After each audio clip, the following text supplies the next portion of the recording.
भगवान शिव के बारे में प्रचलित है कि वह थोड़ी सी तपस्या से आसानी से प्रसन्न हो जाते हैं। भगवान शिव से जुड़ी ऐसी ही एक कहानी है जिसमें एक राक्षस ने शिवजी की घोर तपस्या कर उन्हें प्रसन्न किया था। हालांकि वरदान देकर भगवान शिव खुद ही मुसीबत में फंस गए थे।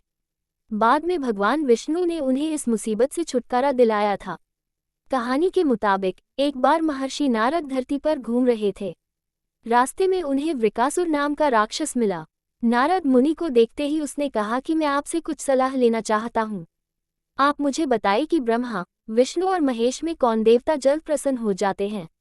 महर्षि नारद ने बहुत सोचने के बाद कहा कि वैसे तो तुम तीनों महादेवों में से किसी की भी तपस्या कर सकते हो, लेकिन ब्रह्मा और विष्णु जल्दी प्रसन्न नहीं होते हैं।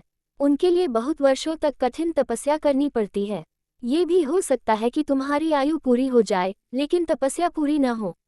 भगवान शंकर थोड़ी आराधना से ही प्रसन्न हो जाते हैं। वे अपने भक्त की इच्छा पूरी करने के लिए सोच विचार नहीं करते हैं। वृकासुर ने भगवान शंकर की आराधना करने का फैसला किया और हिमालय के केदार क्षेत्र में जाकर आराधना करने लगा। यज्ञ, जप, तप, ध्यान सब प्रकार से वह पूजा पाठ करने लगा। कुछ दिनों के बाद उसने सोचा कि मैं शरीर और प्राण को ही भगवान शिव को अर्पित कर दूंगा। ऐसा सोचकर वह अपने शरीर का मांस काट काट कर यज्ञकुंड में डालने लगा, लेकिन भगवान शिव प्रसन्न नहीं हुए। परेशान होकर एक दिन उसने अपना शीश काटकर भगवान शिव को अर्पित करने का फैसला किया। स्नान ध्यान कर जैसे ही उसने खड्ग उठाकर अपना शीश काटना चाहा कि भगवान शंकर प्रकट होकर बोले, बस करो, तुम्हारी तपस्या पूरी हुई।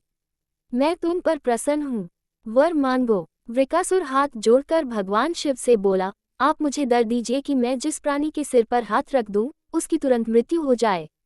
शिवजी वृकासुर की यह मांग सुनकर चिंता में पड़ गए, लेकिन वरदान नहीं देने पर देव मर्यादा का उल्लंघन हो रहा था। शिवजी वृकासुर से बोले कि तुम्हारी तपस्या व्यर्थ नहीं जाएगी। तुमने मुश्किल वरदान की कामना से तपस्या की थी, इसलिए तुम्हें तपस्या भी कठिन करनी पड़ी। जाओ, जैसा वर चाहते हो वैसा ही मिलेगा। वरदान पाते ही वृकासुर की आसुरी वृत्ति जाग गई। उसने कहा कि प्रभो, आपका यह वरदान सत्य है या नहीं, इसकी परीक्षा लेना चाहता हूँ।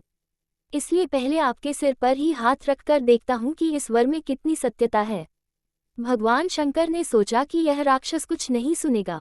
जब वृकासुर शिवजी के सिर पर हाथ रखने के लिए आगे बढ़ा तो वह वहां से भागने लगे। इस पर वृकासुर का क्रोध बढ़ गया।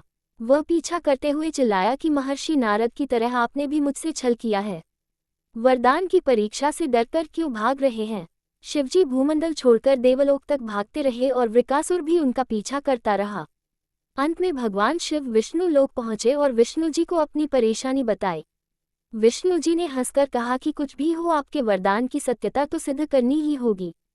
भगवान विष्णु ने योगमाया से मोहिनी रूप धारण कर वृकासुर की ओर चल पड़े।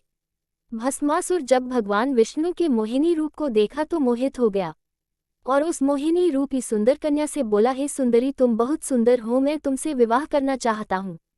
इस पर मोहिनी ने कहा कि मैं उसी पुरुष से विवाह करूंगी जिसे कथक नृत्य करना आता हो। इस बात से भस्मासुर निराश हो गया। तब मोहिनी ने कहा कि मैं तुम्हें कथक नृत्य सिखाऊंगी और दोनों नृत्य करने लगे। नृत्य करने के दौरान मोहिनी ने अपना हाथ अपने सर पर रखा। इसी अनुक्रम में भस्मासुर भी अपना हाथ अपने सर पर रखा, जिससे वह जलकर भस्म हो गया। इस प्रकार भगवान विष्णु ने शंकर भगवान की रक्षा की। इस कहानी से हमें यही सीख मिलती है कि बिना सोचे विचारे किसी को कुछ देना और पाने वाले का कृतघ्न होकर दाता को ही संकट में डालने का ऐसा ही नतीजा होता है। कृतघ्नता के उन्माद में बुद्धि विवेक नष्ट हो जाता है और उपलब्धि ही विनाश का कारण बन जाती है।